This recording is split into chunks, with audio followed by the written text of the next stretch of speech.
Di tengah peradaban yang tandus oleh kebenaran, di jantung kota Mekah yang riuh oleh perdagangan duniawi, tersebutlah sebuah nama yang harumnya melampaui wangi kesturi termahal, Khadijah.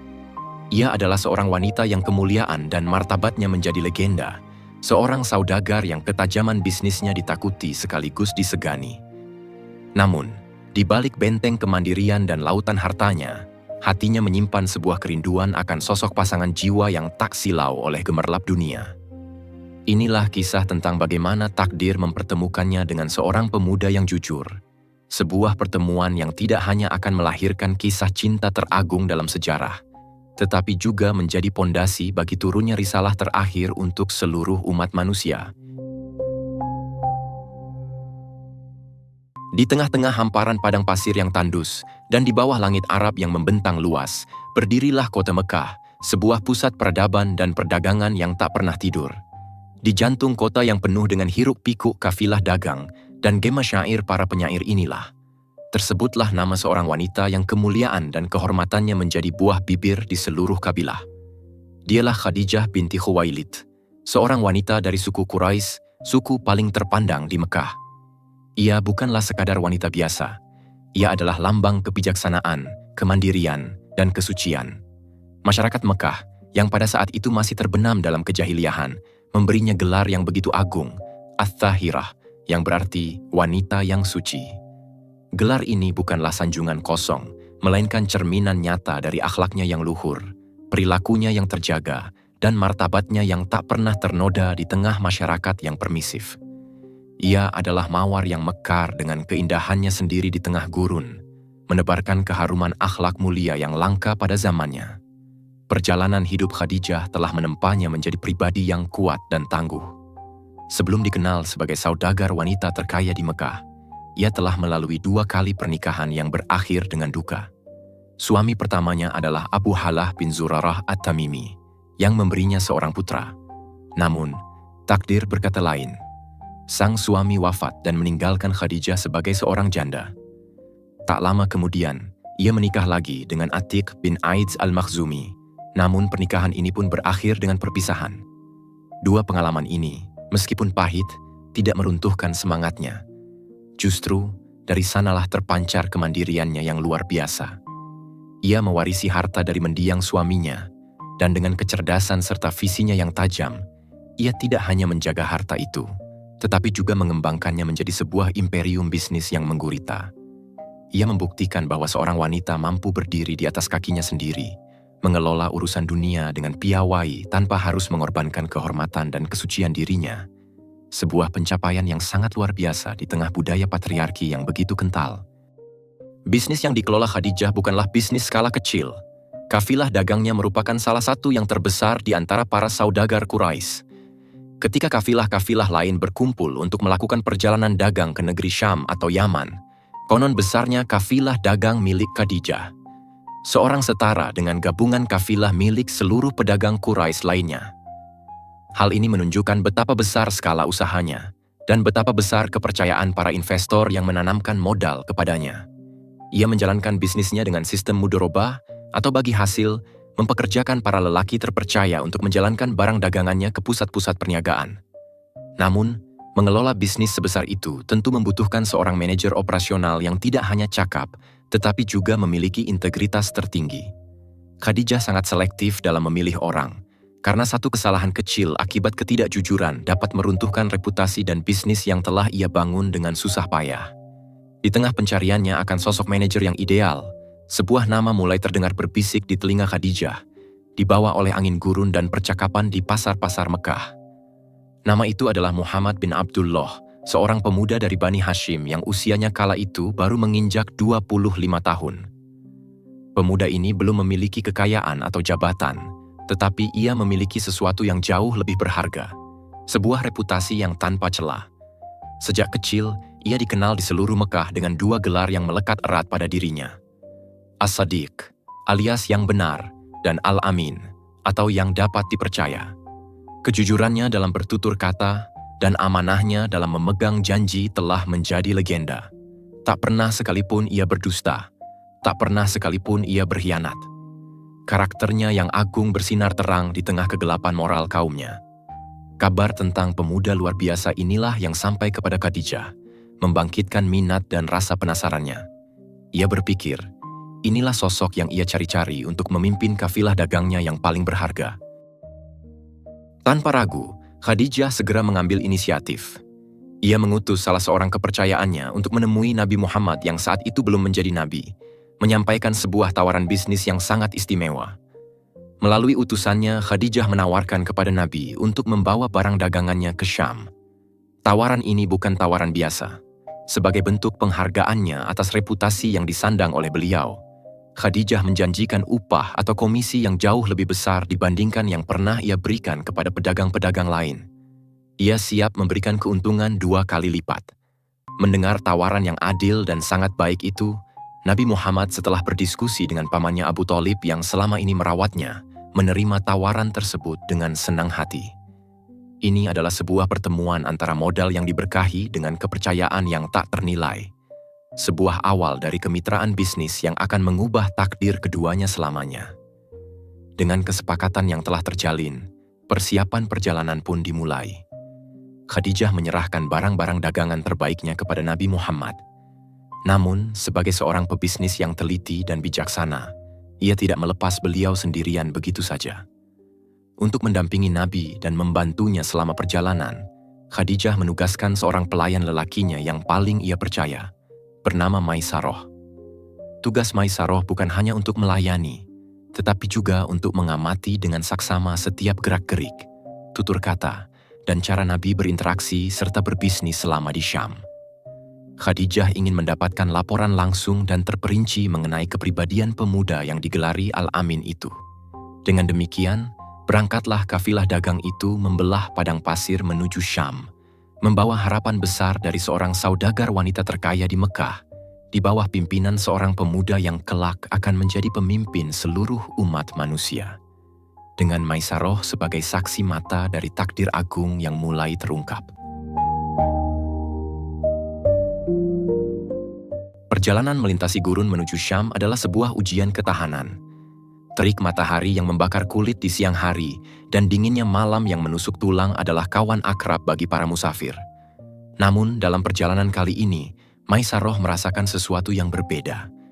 Ia mengamati Nabi Muhammad, sang pemimpin kafilah, dan mendapati beliau memancarkan ketenangan yang luar biasa. Setiap langkahnya mantap, setiap keputusannya bijaksana. Maisaroh mulai memperhatikan keajaiban-keajaiban kecil yang seolah-olah mengiringi perjalanan mereka. Ketika panas matahari mencapai puncaknya dan membuat para anggota kafilah lain kelelahan, Maisaroh melihat dengan mata kepalanya sendiri bagaimana segumpal awan putih senantiasa menaungi Nabi Muhammad, melindunginya dari sengatan panas yang paling ganas sekalipun. Kemanapun Nabi Muhammad bergerak, awan itu seolah setia mengikuti. Awalnya Maisaroh mengira itu hanya kebetulan. Namun setelah berhari-hari menyaksikan fenomena yang sama, hatinya mulai dipenuhi rasa takjub dan hormat yang mendalam kepada beliau yang penuh wibawa. Setibanya di Syam, kafilah mereka berhenti untuk beristirahat di sebuah tempat dekat biara seorang pendeta Nasrani bernama Nestorius. Saat itu, Nabi Muhammad memilih untuk berteduh di bawah sebatang pohon yang rindang. Sang pendeta, dari dalam biaranya, telah lama mengamati pohon tersebut. Dalam kitab-kitab kuno yang ia pelajari, tertulis bahwa tidak ada seorang pun yang akan duduk di bawah pohon itu setelah zaman Nabi Isa alaihi salam, kecuali seorang nabi yang akan datang setelahnya. Melihat Nabi duduk dengan tenang di sana, hati Nestorius bergetar. Ia segera keluar dan menghampiri Maisaroh, lalu bertanya dengan nada penuh selidik, "Siapakah pemuda yang berteduh di bawah pohon itu?" Maisaroh menjawab, "Dia adalah seorang lelaki dari suku Quraisy, penduduk tanah suci Mekah." Nestorius bertanya lagi dengan tatapan yang lebih tajam. Apakah di kedua matanya ada sedikit warna kemerahan? Maisaroh mengiyakan. Seketika itu, keyakinan sang pendeta semakin bulat. Ia pun berkata kepada Maisaroh dengan suara bergetar, "Dialah orangnya. Dialah nabi terakhir yang telah dijanjikan. Jagalah dia baik-baik."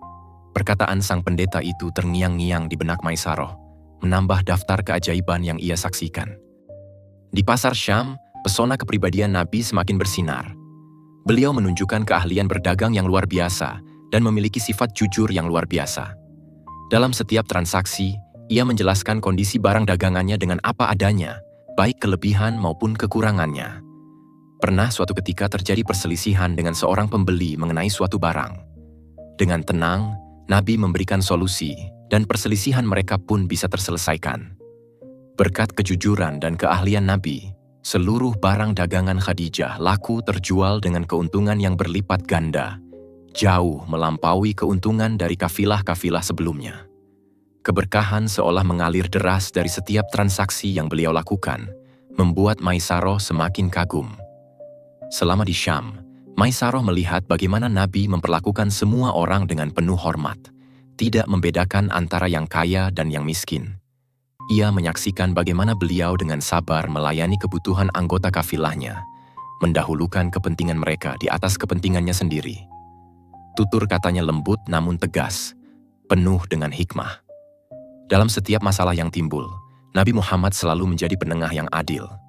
Maisaroh, yang seumur hidupnya telah melayani banyak bangsawan dan saudagar kaya, belum pernah menemukan seorang pun yang memiliki karakter, kelembutan hati, dan kejujuran yang total seperti yang ada pada diri Nabi. Hatinya kini bukan lagi sekadar hormat, melainkan telah terikat oleh rasa cinta dan pengabdian kepada pemimpinnya yang luar biasa itu. Perjalanan pulang menuju Mekah kembali dihiasi dengan peristiwa-peristiwa menakjubkan yang semakin mengukuhkan keyakinan Maisaroh.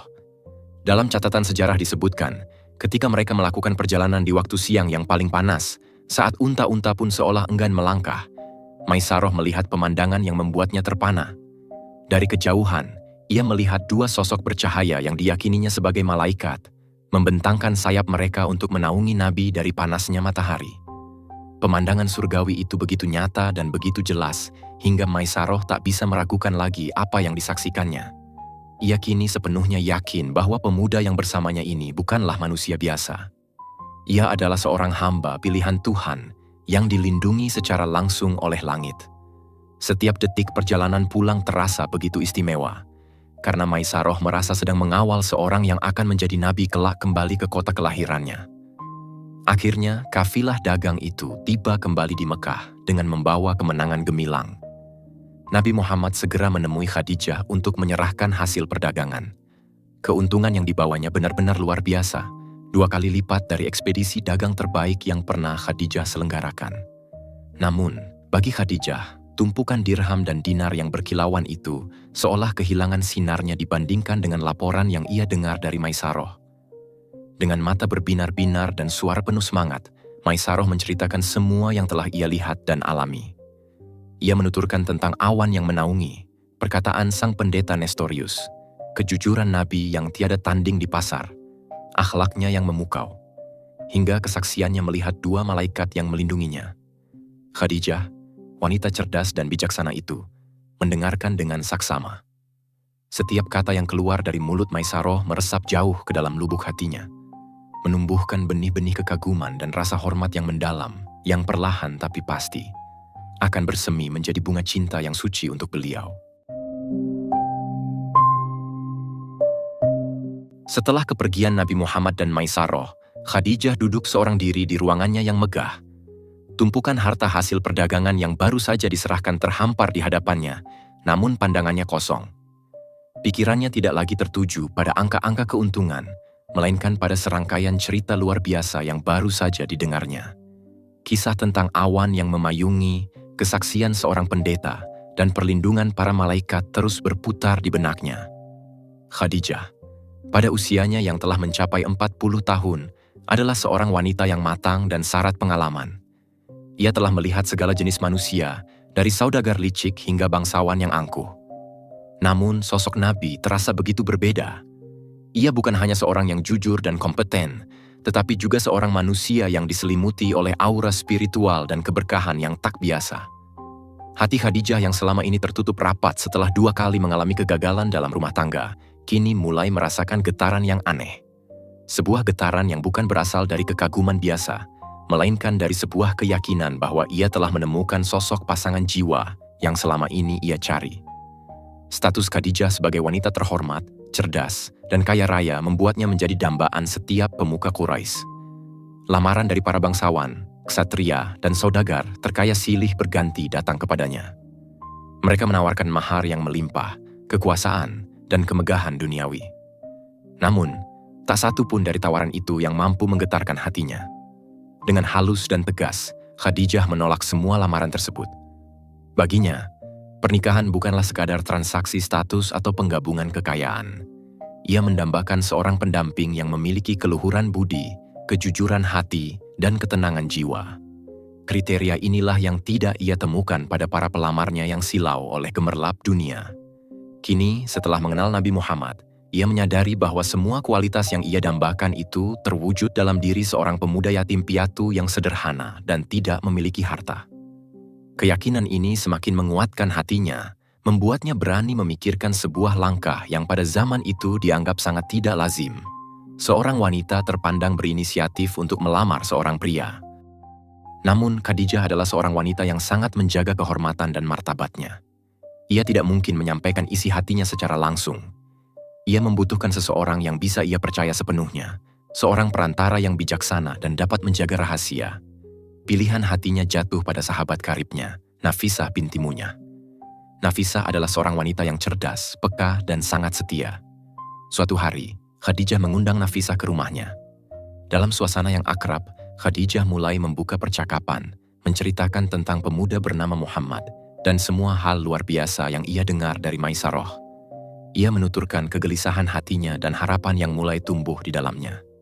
"Wahai Nafisah," ujar Khadijah dengan suara lirih, "aku melihat pada diri Muhammad sesuatu yang tidak aku lihat pada lelaki lain. Aku melihat kejujuran, amanah, dan kemuliaan akhlak. Hatiku telah terpaut padanya." Mendengar pengakuan tulus dari sahabatnya, Nafisah tersenyum penuh pengertian. Ia tahu betapa besar arti dari ucapan Khadijah itu, dan ia siap membantu mewujudkan harapan mulia tersebut. Dengan restu dari Khadijah, Nafisah binti Munyah segera menyusun rencana. Ia tahu bahwa ia harus mendekati Nabi Muhammad dengan cara yang sangat halus dan tidak terkesan terburu-buru. Ia pun mencari kesempatan untuk dapat berbicara empat mata dengan Nabi. Ketika saat yang tepat itu tiba, Nafisah menghampiri Nabi dengan ramah dan memulai percakapan dengan sebuah pertanyaan ringan yang cerdas. "Wahai Muhammad, engkau adalah seorang pemuda yang telah mencapai usia matang, memiliki nasab yang mulia dan akhlak yang terpuji. Apa yang menghalangimu untuk menikah?" Nabi, dengan kerendahan hatinya yang khas menjawab, "Aku belum memiliki apa-apa untuk menikah." Jawaban itu persis seperti yang Nafisah harapkan. Ia tahu bahwa kendala Nabi Muhammad bukanlah karena tidak ingin, melainkan karena keterbatasan materi.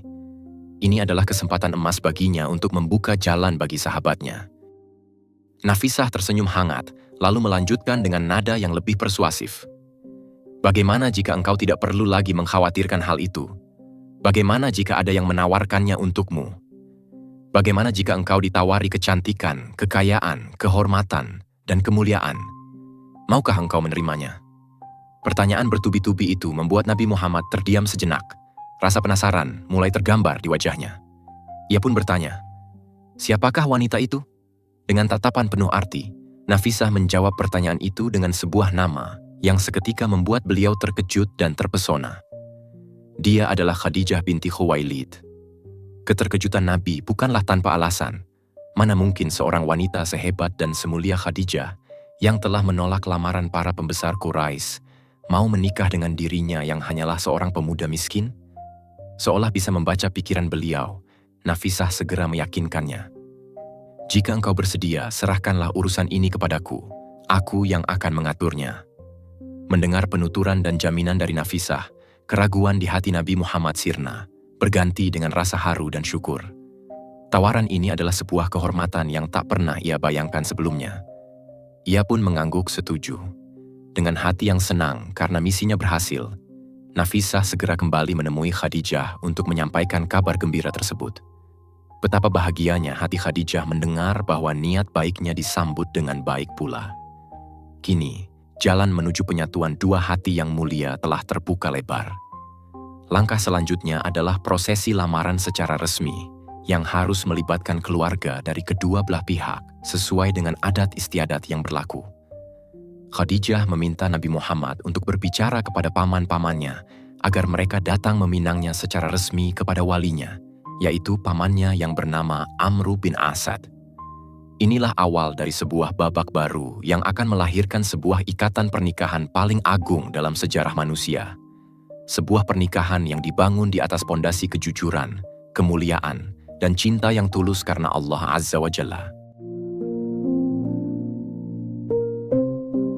Kabar gembira tentang rencana pernikahan antara Nabi Muhammad dan Khadijah menyebar dengan cepat di Mekah, menjadi perbincangan hangat yang dipenuhi rasa takjub dan kekaguman. Nabi Muhammad segera menemui paman-pamannya yang selama ini menjadi pelindung dan walinya, terutama Abu Thalib dan Hamzah bin Abdul Muthalib. Ia menceritakan niat suci Khadijah dan kesediaannya untuk menerima lamaran tersebut. Wajah Abu Thalib, sang paman yang telah merawatnya sejak kecil dengan penuh kasih sayang, bersinar penuh kebahagiaan dan kebanggaan. Demikian pula Hamzah menyambut kabar ini dengan sukacita yang meluap. Bagi mereka, pernikahan ini adalah sebuah kehormatan besar bagi Bani Hashim. Menyatukan pemuda terbaik mereka dengan wanita paling mulia dari Bani Asad adalah sebuah peristiwa yang akan mengangkat martabat kedua kabilah terpandang di Quraisy. Persiapan untuk prosesi lamaran resmi pun segera diatur dengan penuh khidmat. Pada hari yang telah ditentukan, sebuah rombongan agung dari Bani Hashim bergerak menuju kediaman Amru bin Asad, paman sekaligus wali dari Khadijah. Rombongan ini dipimpin langsung oleh Abu Thalib, diikuti oleh para pemuka Bani Hashim lainnya, termasuk Hamzah. Nabi Muhammad berjalan di tengah-tengah mereka, wajahnya memancarkan ketenangan dan wibawa yang agung. Suasana pertemuan itu begitu khidmat dan penuh dengan tata krama luhur bangsa Arab. Di hadapan para pemuka Bani Asad, Abu Thalib berdiri dan menyampaikan pidato lamaran yang begitu indah dan fasih, sebuah pidato yang kelak akan dikenang sepanjang masa. Ia memulai dengan memuji Allah Azza wa Jalla, lalu memaparkan kemuliaan nasab Bani Hashim dan kedudukannya yang terhormat di antara suku-suku Arab. Dengan suara yang tegas dan penuh kebanggaan, Abu Thalib kemudian memfokuskan pujiannya kepada sang keponakan. Saudara-saudaraku sekalian, keponakanku ini, Muhammad bin Abdullah, adalah seorang pemuda yang tidak ada seorang pun dari Quraisy yang dapat dibandingkan dengannya dalam hal kemuliaan, kecerdasan, dan keutamaan.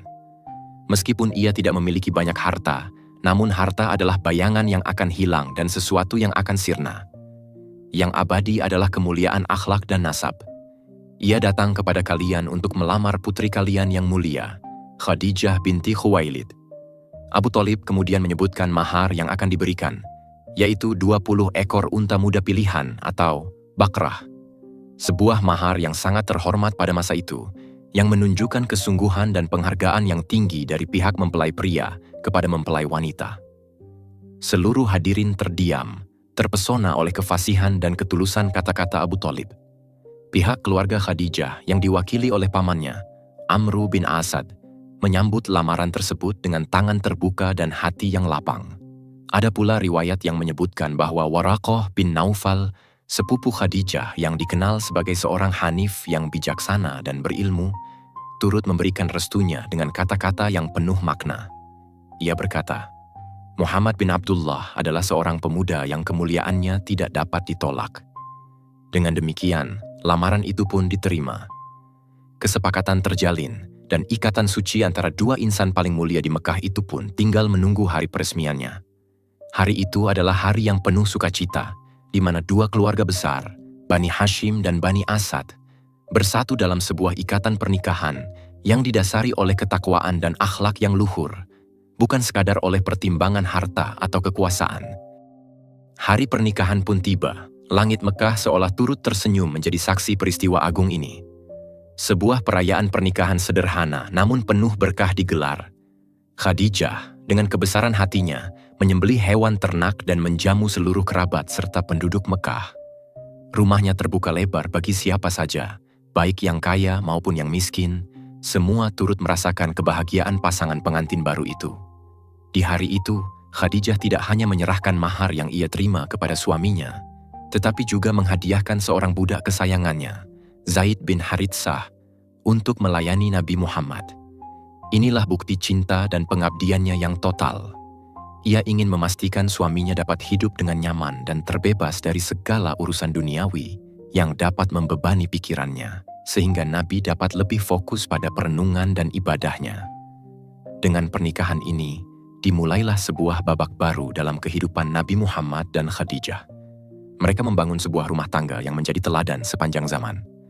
Sebuah rumah yang didirikan di atas pilar-pilar cinta, mawaddah, kasih sayang, rahmah, dan ketenangan jiwa, sakinah. Khadijah dengan segala kemuliaan, kecerdasan, dan kekayaannya menempatkan dirinya sebagai seorang istri yang patuh, seorang sahabat yang setia, dan seorang pendukung yang paling gigih bagi suaminya. Ia curahkan seluruh hidup dan hartanya untuk menemani sang suami dalam setiap langkah. Pernikahan ini bukanlah sekadar penyatuan dua insan, melainkan sebuah rancangan agung dari Sang Pencipta.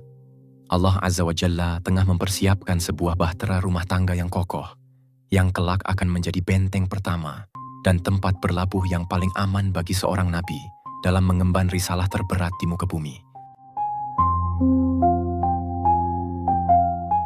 15 tahun berlalu sejak ikatan suci itu terjalin. Rumah tangga Nabi Muhammad dan Khadijah adalah sebuah oase kedamaian di tengah panasnya kehidupan jahiliyah Mekah. Dari pernikahan penuh berkah ini, Allah Azza wa Jalla menganugerahkan mereka keturunan yang menjadi penyejuk mata. Lahirlah Al-Qasim, yang membuat Nabi Muhammad digelari Abul Qasim, ayah dari Qasim. Disusul oleh 4 putri yang kelak menjadi wanita-wanita mulia: Zainab, Ruqayyah, Ummu Kulsum, dan Fatimah Az-Zahra.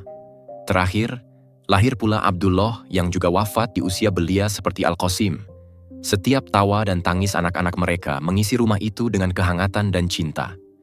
Khadijah adalah perwujudan seorang ibu yang penuh kasih sayang dan istri yang menjadi sumber ketenangan.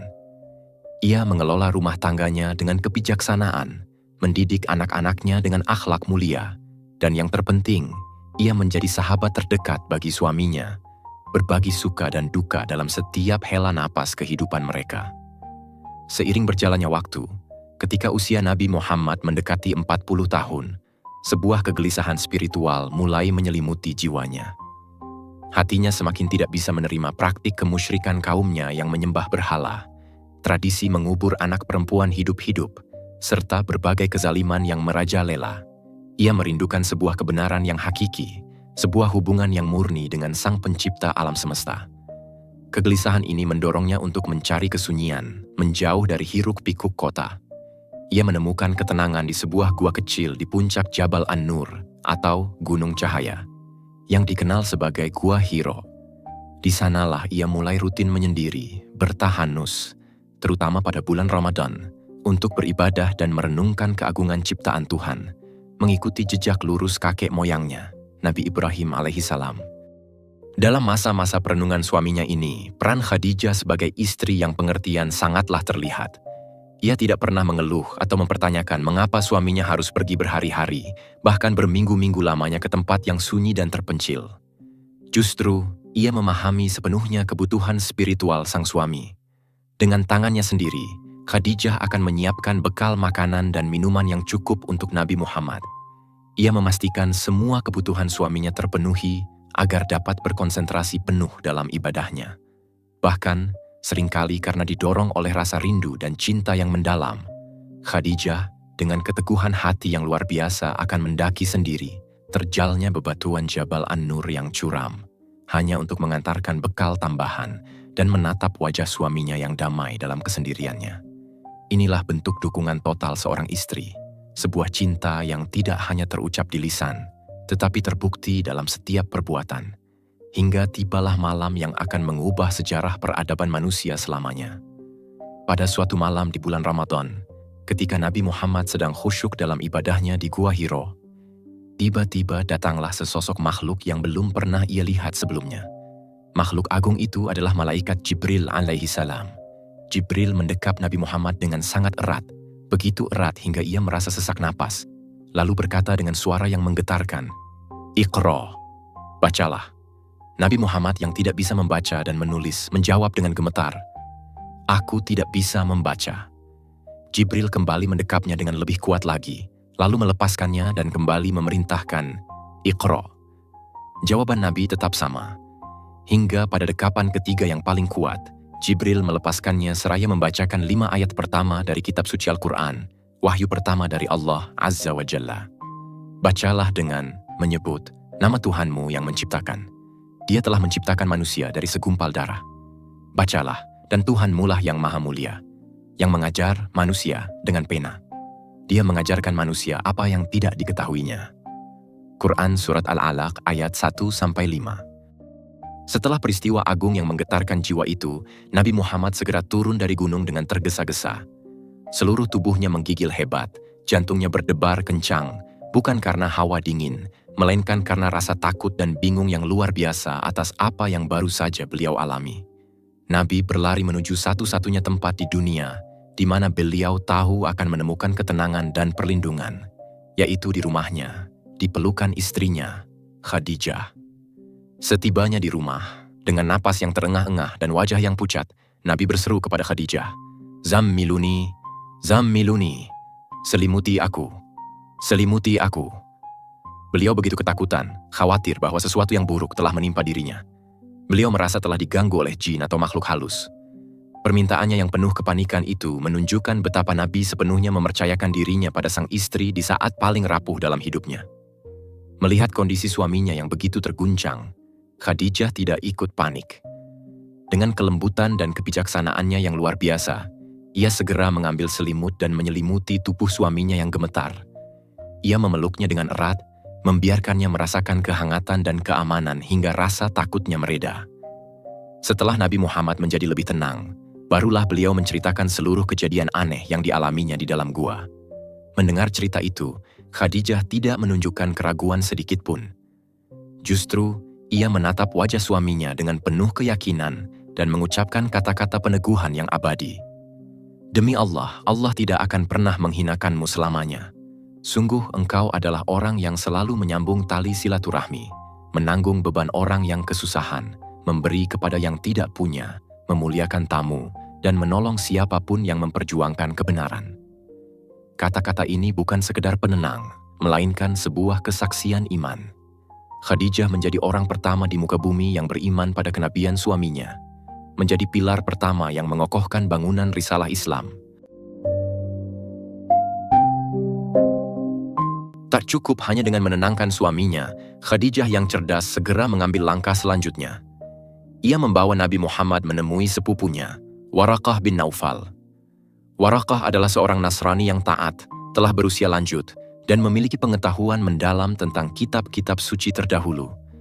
Setelah mendengar dengan saksama penuturan Nabi tentang pertemuannya dengan Jibril di Gua Hiro, wajah Waraqah yang keriput menunjukkan ekspresi yang sangat serius.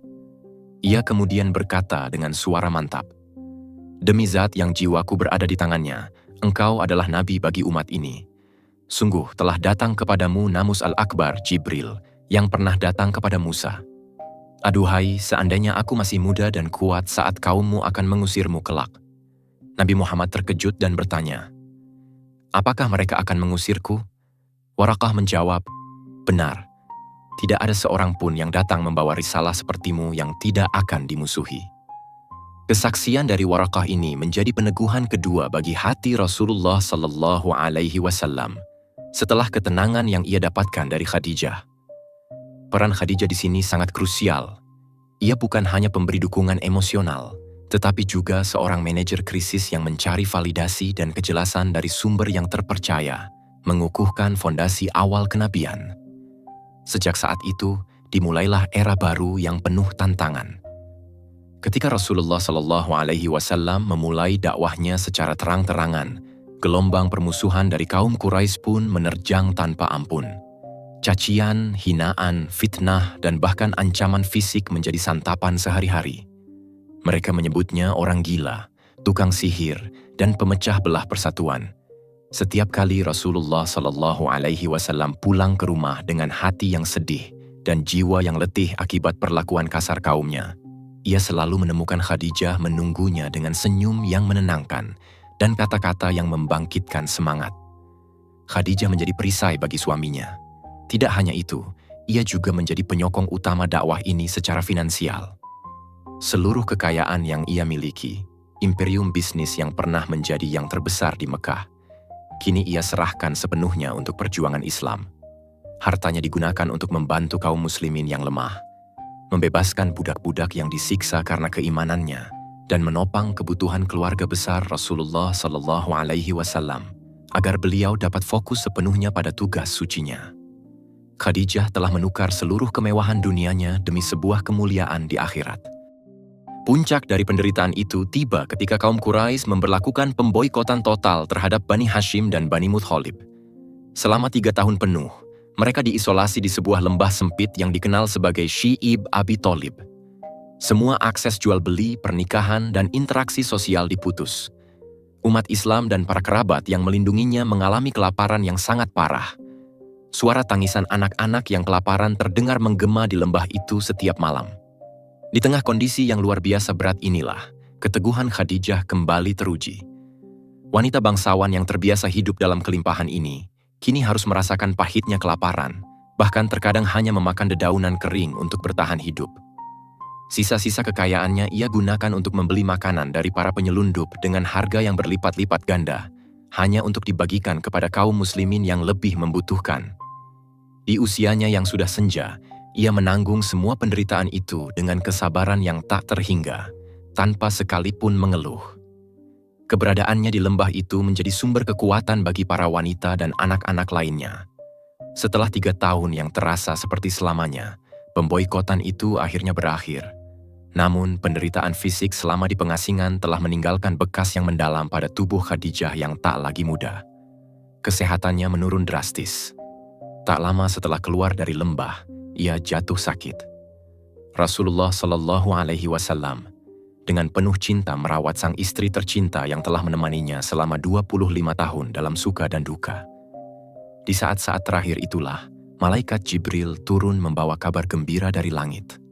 Jibril berkata kepada Rasulullah Shallallahu Alaihi Wasallam, "Sampaikanlah salam kepada Khadijah dari Tuhannya dan dariku, dan berilah ia kabar gembira dengan sebuah rumah di surga yang terbuat dari mutiara yang berongga, yang di dalamnya tidak ada kebisingan dan tidak ada pula rasa lelah." Mendengar salam dan janji agung dari Allah Azza wa Jalla, Khadijah menjawab dengan penuh adab, "Sesungguhnya Allah, dialah As-Salam, Maha Pemberi Keselamatan, dan darinya lah keselamatan. Dan semoga keselamatan tercurah atas Jibril." Inilah penghargaan tertinggi dari Sang Pencipta atas segala pengorbanan dan kesetiaannya. Pada bulan Ramadan tahun ke-10 kenabian, Khadijah binti Khuwailid, sang Ats-Tsahirah, Ummul Mukminin, ibunda orang-orang beriman, menghembuskan napas terakhirnya di pangkuan suami tercintanya. Ia wafat pada usia 65 tahun. Kepergiannya meninggalkan duka yang amat mendalam di hati Rasulullah Shallallahu Alaihi Wasallam. 3 hari setelahnya, sang paman, Abu Thalib, yang juga menjadi pelindung utama dakwah, turut menyusul. 2 kehilangan besar dalam waktu yang berdekatan ini membuat tahun itu dikenang sebagai Amul Huzn, tahun kesedihan. Rasulullah Shallallahu Alaihi Wasallam sendiri yang turun ke liang lahat untuk memakamkan jasad istri yang begitu ia cintai. Belum ada salat jenazah yang disyariatkan pada saat itu. Namun setiap doa dan tatapan mata beliau adalah penghormatan terakhir yang paling tulus untuk belahan jiwanya. Langit Mekah pun seolah ikut menangis, melepas kepergian seorang wanita yang cintanya menjadi fondasi bagi tegaknya agama Allah Azza wa Jalla. Wafatnya Khadijah tidak pernah melunturkan posisinya di hati Rasulullah Sallallahu Alaihi Wasallam. Cintanya abadi, kenangannya kekal. Bertahun-tahun setelah kepergiannya, setiap kali Rasulullah Shallallahu Alaihi Wasallam menyembelih hewan, beliau akan membagikan sebagian dagingnya kepada para sahabat wanita Khadijah sebagai bentuk penghormatan. Aisyah radhiyallahu anha, istri beliau yang paling beliau cintai setelah Khadijah, pernah berkata, "Aku tidak pernah cemburu kepada istri-istri Nabi Sallallahu Alaihi Wasallam yang lain, sebagaimana kecemburuanku kepada Khadijah. Padahal aku tidak pernah melihatnya. Tetapi Nabi Sallallahu Alaihi Wasallam selalu menyebut-nyebut namanya. Begitulah Khadijah. Namanya terukir abadi dalam sejarah sebagai teladan tertinggi dari cinta, pengorbanan, dan kesetiaan. Ia adalah istri yang menenangkan, ibu yang menyayangi, mukminah pertama yang tak pernah ragu, dan perisai dakwah yang mengorbankan segalanya. Kisahnya adalah cahaya yang akan terus menginspirasi setiap jiwa yang merindukan cinta sejati di jalan ilahi. Kisah Khadijah bukanlah sekadar catatan sejarah tentang seorang istri Nabi. Ia adalah bukti bahwa cinta yang paling tulus adalah cinta yang rela berkorban segalanya demi kebenaran. Hartanya menjadi bahan bakar pertama bagi dakwah, rumahnya menjadi benteng pertama bagi sang Rasul, dan imannya menjadi pilar pertama yang mengokohkan risalah. Meskipun jasadnya telah lama bersemayam di tanah Al-Ma'la, cintanya abadi di hati Rasulullah SAW dan warisannya terukir kekal dalam sejarah. Dialah permata Quraisy yang cahayanya tidak akan pernah padam, sebuah teladan agung yang mengajarkan kita bahwa di balik setiap perjuangan besar, selalu ada cinta yang agung sebagai fondasinya. Semoga kisah Khadijah ini bermanfaat untuk Anda semua. Subscribe, like, dan share video ini agar kami terus bersemangat untuk menghadirkan kisah-kisah Islami yang menarik lainnya.